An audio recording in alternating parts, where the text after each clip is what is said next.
questions while we're here. But if not, I'll be around. We can talk about it later. And I'll introduce Todd McCormick, who I'm happy can come behind this microphone and speak to y'all at this point. We're gonna have Jack come up. Oh, let me introduce Your other another one client. of my famous, my most famous client in town, Jack Harrer. He's the author of this book we all know and love, The Emperor Wears No Clothes. It's because of Jack that we have the word hemp in the dictionary. That's my understanding, anyway. So here's Jack Harrer, the king of hemp. Yeah.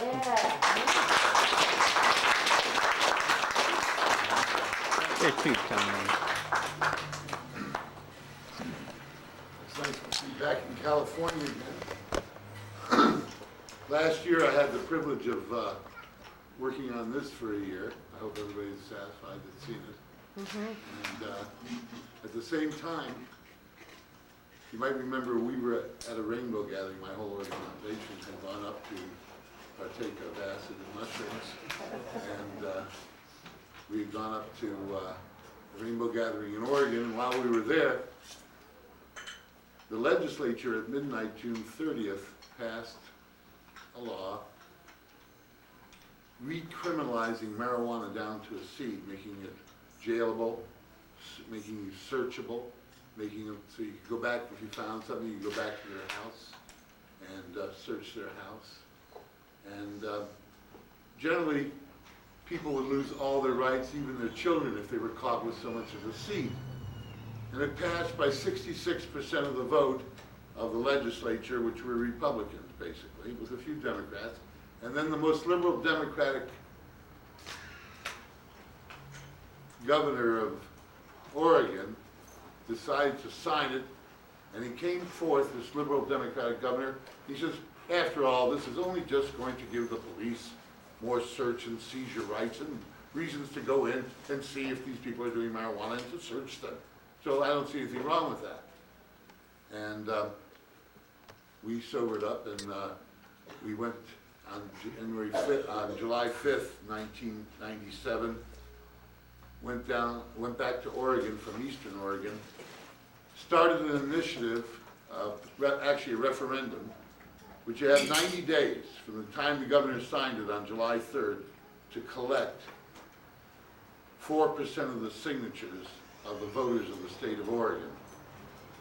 And we did that. In about 40 or 50 days, we almost had half the signatures. We had 30 some days left, and we couldn't get along with the people that were doing the organization. They got so fanatical that even their own daughter-in-law voted against them, and we voted to start the petition over again last year. And not a year and a half ago. We put it back on the ballot, and we won. This November, we stopped the law from going into effect last summer, a year ago.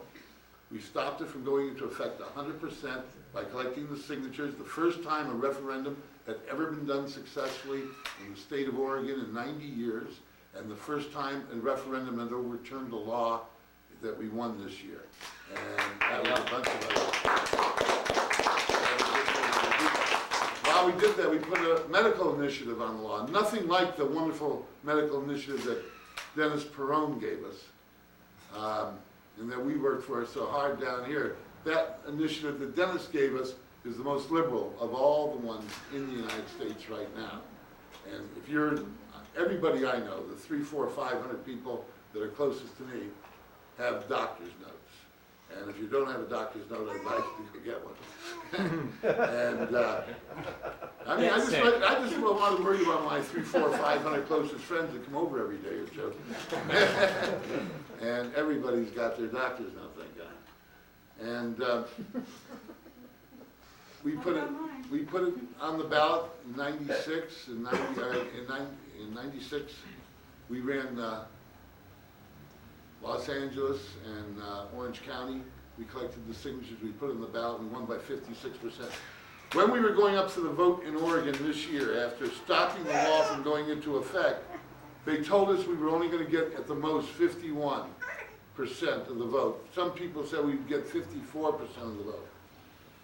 And we did all sorts of things, including putting speakers on top of the car, on top of a truck, and driving through the city of Portland telling people to get out to vote, change the laws, and all the uses that happen. You could hear it 4 blocks away perfectly. And we drove all through Oregon, Mike Kleiman and me, and we wound up with 75% of the vote for us. They thought we would get about 50, 55 in Portland. We got 75% of the vote against recriminalizing marijuana. We won by 68%, not the 51% they said. And we won the medical by 54%. 6 states now have passed the medical initiative, plus the District of Columbia. From exit polls, we know we've won by 70%. And Todd is a strange case. One of the things you might have missed in the paper is that it said, the National Institute of Mental Health about 12 days ago said that marijuana, if you have a stroke, you can smoke pot right then, and instead of being crippled, and how many millions of people have we seen that had to drag their body and were frozen on part of their face through a good part of their life, if you can smoke a joint right then, 95% of the people are relieved entirely from the recovery of a stroke, which kills millions of people. Where do most people get a stroke? In the operating room, or just after they leave their operation. And what they should do, I didn't say Marinol, that was just plain old marijuana. It's the safest thing, and they suggested, you know, it was thought that maybe some people should carry marijuana on them all the time in case they have a stroke. You can get a puff in and begin to, what it does is it dilates your arteries, it dilates your vessels, so instead of a stroke, is closure of those vessels and arteries. And by using marijuana, you automatically, just like that, reverse the effect of a stroke. And millions of Americans are crippled by stroke. And this is the National Institute of Mental Health. It's the finest thing. It said for the brain, there's nothing better in the world than marijuana. There's nothing better for your health. You know that. So next year, we're going to try in California, and especially in Oregon, and we're going to try to raise the money in California. We think we got a good chance. We're going to raise the money to completely legalize cannabis across the board. And get this means, to me, industrial, medicinal, nutritional, and personal use by people 21 years or older, medical use by people of any age, and that you'll be able, if we legalize cannabis across the board, we will set a standard here in California and Oregon that'll be for the whole country. The whole country will see states, just like we see now, about 200,000 people, it's estimated, have medical marijuana now. We only had 20,000 last year, so it's increased dramatically. And we can win it all in a year or two, or certainly get close enough for the politicians to see the handwriting on the wall. And I think the politicians are on our side. So we got an exciting year. We're going to do a medical, a comprehensive industrial. The part of the industrial initiative, the medical initiative, and the personal initiative that I like best is that everybody that's in prison gets out and gets their records wiped clean. And Americans have done 14 million years in prison, in jails, on parole and probation so far for marijuana. 14 million years. And we got to stop it, wipe it out. And if it's the thing to save our brain and stroke and so many other things, the best food, the best this, the best that, the only way they can stay and beat us is by us not teaching and telling the information to everybody.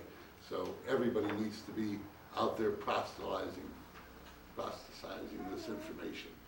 So, thanks guys.